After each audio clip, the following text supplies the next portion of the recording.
পড়লো গাছগুলোর উপর, এই মন ভরে গেল। স্কুল ছুটির পর মেয়েকে আনতে গিয়েছিলাম। স্কুল থেকে বের হয়ে আমার মেয়ে বলল, মা চলো একটু হাঁটি। ভাবলাম হাঁটতেই যখন চাইছেন তাহলে একটু ঘুরে আসা যাক। প্রথমে ভেবেছিলাম চলো শশী লজের ভিতরে গিয়ে একটু ঘুরে আসি, কিন্তু ও বলল আজ ওখানে যেতে মন চাইছে না, খোলামেলা কোথাও ঘুরে আসি চলো। তাই সিদ্ধান্ত বদলে মা মেয়ে মিলে রিকশায় উঠে পড়লাম পার্কের উদ্দেশ্যে।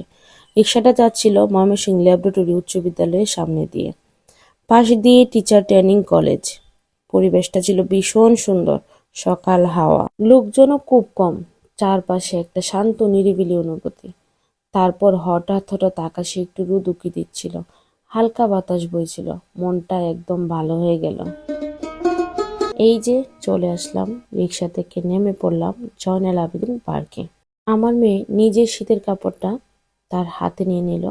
পার্কের নিচে নদীর পাড়ে সকালে বসে ছোট্ট একটা বাজার, টাটকা টাটকা সবজি, চারপাশের জীবন আর ব্যস্ততার ছবি। কিন্তু সবচেয়ে বেশি চোখ পড়ল গাছগুলোর উপর, পাতা ঝরা। মনে হচ্ছিল প্রকৃতি যেন ইঙ্গিত দিচ্ছে ফাল্গুন আসছে।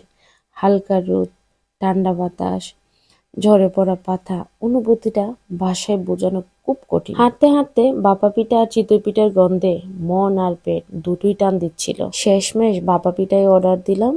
খালা সিরিয়াল বেঁধে পিঠা বানাচ্ছিল, ধোয়া ওটা গরম গরম পিঠা।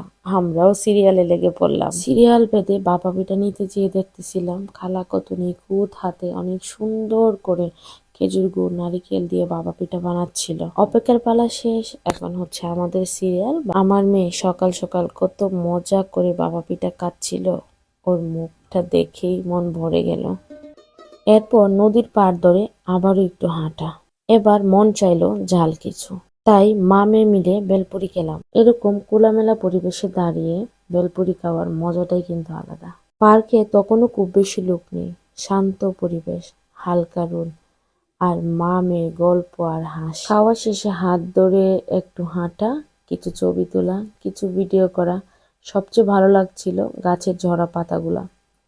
মনে হচ্ছিল অনেক দিন পর প্রকৃতিকে আবার নতুন করে দেখছি।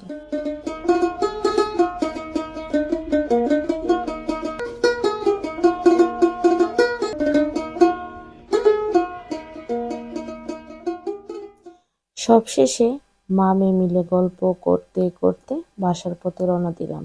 আজ যেহেতু অনেক দিন পর রোদ উঠেছে, বাসায় অনেক কাজ অপেক্ষা করতেছে।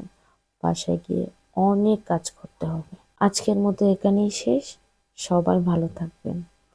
আবার দেখা হবে নতুন কোনো গল্প নিয়ে। আল্লাহ হাফেজ।